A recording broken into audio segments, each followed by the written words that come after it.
The MAN F90 is a masterpiece of engineering from German automakers. It set new standards in the field of long-haul transportation. This truck had it all: power, versatility, reliability, and comfort. And all of this was hidden behind a restrained design that combined elegance with practical utility. The MAN F90, working across various industries, took the perception of truck efficiency to a new level, where what once seemed impossible became attainable. How was this MAN model created? What technical innovations used in the truck made it a market leader? And what could the MAN F90 have actually looked like? And why was the revolutionary design of the German concept truck never implemented in production models? Stay with us and let's take a journey through the history of one of the most famous MAN trucks, which became a true benchmark in the long-haul transport market and cemented the German company's status as a world-renowned brand. And what do you think of these trucks? Share your impressions in the comments, hit the like button, and let's get started. At the beginning of the 80s, the MAN Automotive Company was not in the best financial shape. Truck sales kept declining due to the economic downturn in Europe.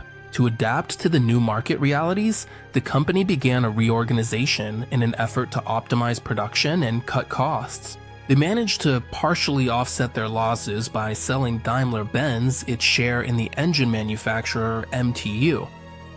Also, in the mid-1980s, MAN was forced to cut 6,000 jobs at its factories. To improve their financial situation and avoid losing their share of both the German and European automotive markets, it was necessary to update their model lineup as quickly as possible by offering something new that could attract potential customers in the highly competitive automotive market. And that's when the famous MAN X90 truck concept came in handy, which the company officially unveiled in 1979 at the Frankfurt Motor Show. This was an ambitious project for the truck of the future, developed by MAN's Munich engineers at the Salzgitter plant. The driving force and project leader was the chief engineer and designer, Dr. Klaus Flesche. For the late 70s, MAN's ideas were truly revolutionary. With this prototype, the company presented its vision of the truck of the future, which was supposed to meet the following criteria: low production costs, good performance, efficiency, high safety, and comfort for the driver. To bring all these qualities together in a single truck, Klaus Flesche proposed an interesting design idea: a 3-level modular integration. While in conventional cab-over-engine tractors, the cab serves as a shared space for the work area, rest area, and technical section, in Flesche's design, the cab was divided into 3 separate, vertically stocked levels or floors, each isolated from the others.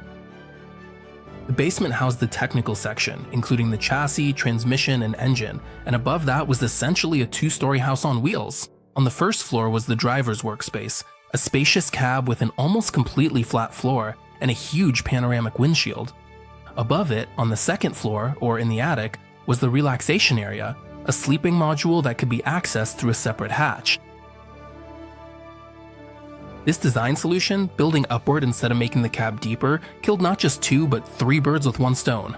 The driver's workspace was expanded and comfort improved, but at the same time, the usable area of the chassis wasn't reduced, which was very important given the existing restrictions on the maximum allowable length of road trains. Despite what seemed like a gigantic height, the truck had a low drag coefficient, achieved thanks to the cab's rounded corners, maximally smooth surfaces, and the use of deflector panels between the axles. The tractor's cab was impressive for its spaciousness and equipment. It featured an efficient heater and air conditioner, as well as a cassette audio system. The visitors at the exhibition who had the chance to sit behind the wheel of this truck were a bit puzzled as they tried to find the instrument panel, which was located in the most unexpected place, above the windshield in the form of an electronic display. Another revolutionary feature of this concept was the electronic radar, which warned about dangerously close distances to obstacles. Essentially, these were MAN's early attempts to introduce active safety features in their trucks as far back as 1979. The company was never able to launch its revolutionary truck concept into mass production. The economic crisis of the early 80s slightly adjusted these plans, but the overall spirit of these ideas and some of the developments were used in the creation of one of the company's most iconic trucks, the MAN F90, which became a tireless workhorse for long-haul transport, construction sites, and municipal services. This model was first introduced in the summer of 1986 as two semi-trailer tractors with a 4x2 wheel configuration. These were carefully engineered vehicles that combined a range of upgraded diesel engines from the old lineup installed on a new chassis. To reduce production costs, this model line was built using a modular design principle. This applies to the cabs, chassis, and engines. By using separate modules, the cabs could be built in both day and sleeper versions, as well as with different roof heights.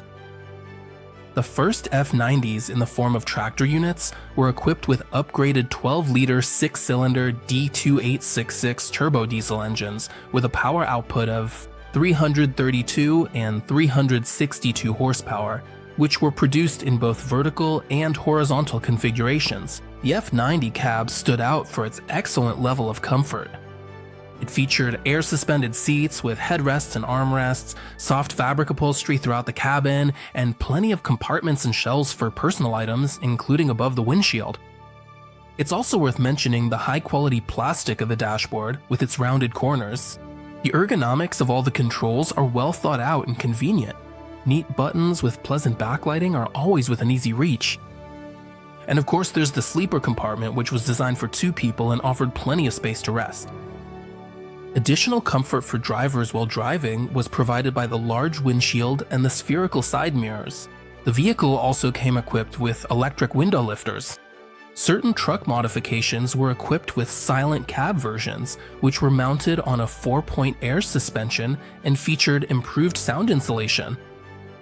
Among the F90's innovations, it's also worth mentioning the front disc brakes, the anti-lock braking system, ABS, and the rear air suspension.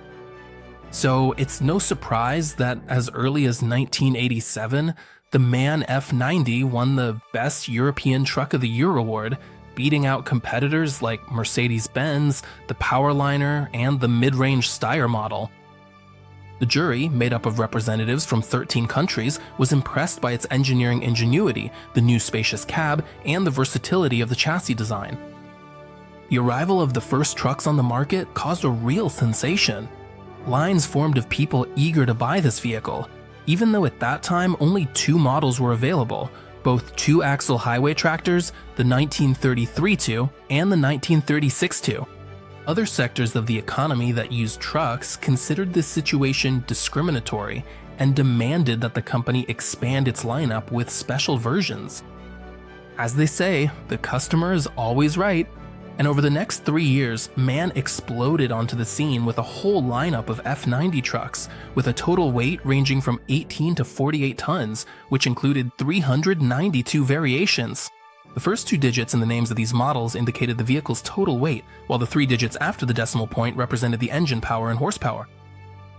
For construction and municipal services, the company offered dump trucks and specialized chassis for add-ons, tankers, cranes, tow trucks, and a wide range of other technological equipment.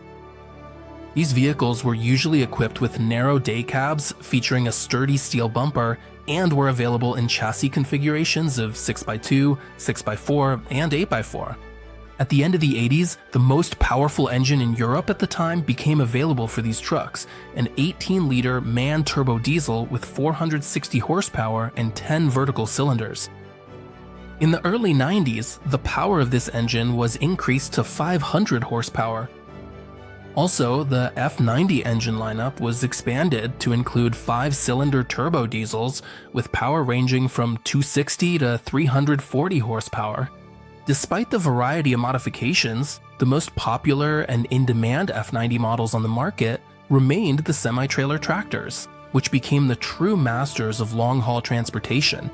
In 1989, at the Frankfurt Motor Show, the company presented its flagship F90 Commander semi-trailer tractor.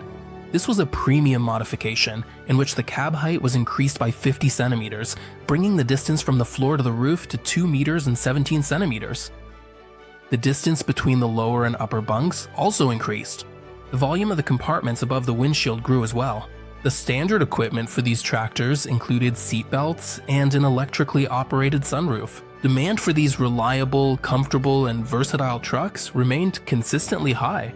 For the long-haul transport market, these tractors with the Braunschweig Lion on the radiator grille became a true benchmark, always reliable and getting the job done. But time went on. New environmental standards and safety regulations were introduced, and the trucks no longer met them. The F90 stayed on the assembly line until 1994, making way for the new models of the 2000 series. Production stopped a long time ago, but many F-Series trucks of the 90s are still on the road and keep racking up the miles, like the last dinosaurs of the old mechanical era when everything was built to last forever.